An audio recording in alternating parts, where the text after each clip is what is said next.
I'll read it before I walk back by. Give us a moment.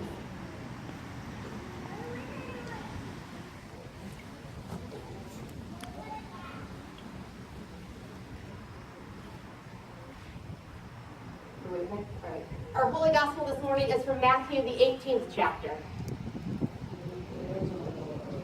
Jesus said to his disciples, "If a member of the church sins against you, go to them when the two of you are alone and point out the fault to them. And if that member listens to you, you have regained them. But if that member does not listen to you, go and take one or two other people with you, so that every word may be corroborated by the evidence of 2 or 3 witnesses. And if that member does not listen to them, go and tell it to the church. And if that member refuses to listen even to the church, go and let that person be to you like a Gentile or a tax collector. Truly, I tell you, whatever you bind on earth will be bound in heaven, and whatever you loosen on earth will be loosened in heaven. Again, I truly tell you that whatever 2 of you agree on earth to ask of the Father, it will be done for you by my Father in heaven. Wherever 2 or 3 of you are gathered in my name, I am there with you." This is the gospel of the Lord. I will turn the microphone off.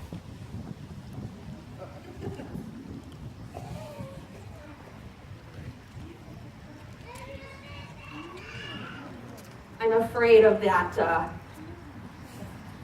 sound system now. So I have a list of things that Jesus did not say in Matthew 18. You ready? Jesus did not say, if another member of the church sins against you, withdraw quietly, yet in disgust, and go home and huff and stew about it for a few months. Jesus did not say, if another member of the church sins against you, silently hold it against the ministries that they love and decline to support any of them for another year or 2. Jesus did not say, if the member of a church sins against you, grumble about it to your friends, or better yet, tell the pastor, but don't actually say their name, and also be sure to complain about them on your online communities. Jesus did not say, if another member of the church sins against you, bottle up your feelings until they come spilling out sideways, or maybe erupts like a volcano at a future occasion, preferably at a congregational meeting or during coffee hour on Easter. And Jesus did not say, if another member of the church sins against you, cut your participation in half, and after a while leave the congregation without telling anyone, and then either look for a new congregation, because there are 5 here right now, or maybe you can just stop going to church altogether. Instead, Jesus says, if another member of the church sins against you, go and point out the fault while the 2 of you are alone. In other words, actually say something about it. Do something about the fact. Mention it. Be mature and speak up about it. And also notice that Jesus says the fault, not their fault or their faults. So if someone cuts in front of you today at the buffet line for brunch, it does not mean this gives you permission to lay in on them about how you hate their hairstyle and their clothing. Oh, and by the way, 10 years ago, while we were decorating for Christmas, you did something to me, and I'm going to bring that up now too. Instead, Jesus says, bring up the fault while the 2 of you are alone. And Jesus tells us this about how to deal with conflict, how to deal when there's sin and disagreement and disappointment. Because sin against other people will happen. If you live with someone, anyone, whether that's a parent or a child, a spouse, or a random stranger that you met off the internet who's now your roommate, at some point they're going to do something that offends you. And guess what? At some point you're going to do something that offends them. It happens. Sin happens. It's the same with our coworkers. It's the same in community groups, and even in congregations. nations. At some point, we are offended by one another. To live in relationships with other people means that at times you will be offended, that sin will happen. Even as we do service projects today, I am sure that at least one of us will end up being offended by something else somebody does. Often, most likely unintentionally. That person will take over the job that you were doing, not realizing that you were doing it. Or that you will think somebody's not doing a good enough job and you need to take over for them. Or maybe they'll say something fairly innocently to you, but it's also offensive and they don't realize it. At some point, we will be offended by other people. But we are also told by Jesus that we shouldn't avoid confronting one another about those sins, about those offenses. Instead, we should do it maturely.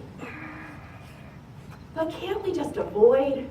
Wouldn't it be so much easier to withdraw quietly, to silently, to hold it against them, to grumble and complain, to bottle up our feelings? Sure, it may seem easier at the moment than confrontation. We hate confrontation. But instead, but it is not easier because all those things take energy. It takes energy to withdraw. It takes energy to hold something against someone. It takes a lot of energy to grumble and complain and to bottle up your feelings. Instead, love, especially love that comes from mature attitudes towards one another, that is so much easier.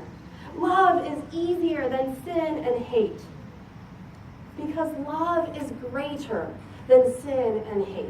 Because God is love, and therefore God is greater than sin and hate. Our second lesson today reminds us that to follow God, to follow Jesus' commands, we are to love our neighbors and to live out that love for our neighbors. We are not to dwell in the sin that they have caused us and caused the world, because we all have caused sin at some point. At some time, all of us have sinned against someone else. At some point, all of us have offended someone else.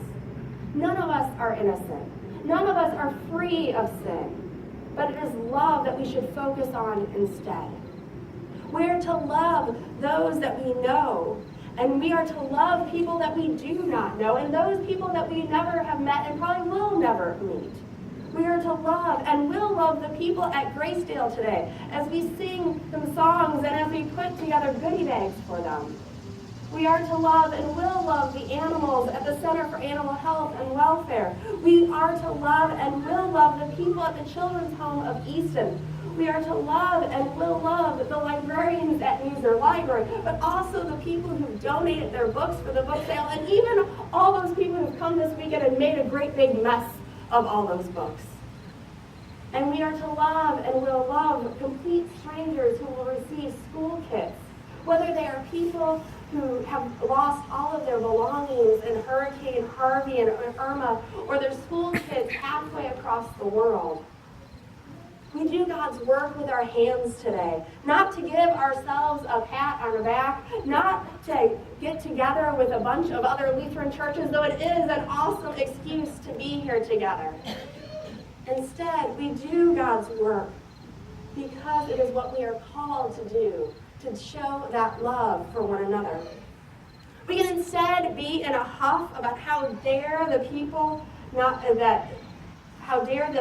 people not be able to take care of themselves and how we have to go and do these service projects for them. Or we can be upset because we don't like one of the people who planned this event and therefore we're going to withdraw or support. We could be upset and not want to show up today because you think it's blasphemous to worship outside in God's beautiful creation instead of the building. Or maybe you're upset that you're worshiping with that other Lutheran church. I'm not naming which one. But let's be honest. Who would you rather hang out with? Who would you rather spend time with? Someone who's always grumbling and complaining? Somebody who's always upset by such minor offenses and holds it against you forever and always? Or would you rather spend time with someone who demonstrates God's love to all people. Let's be those people, the ones that demonstrate that love.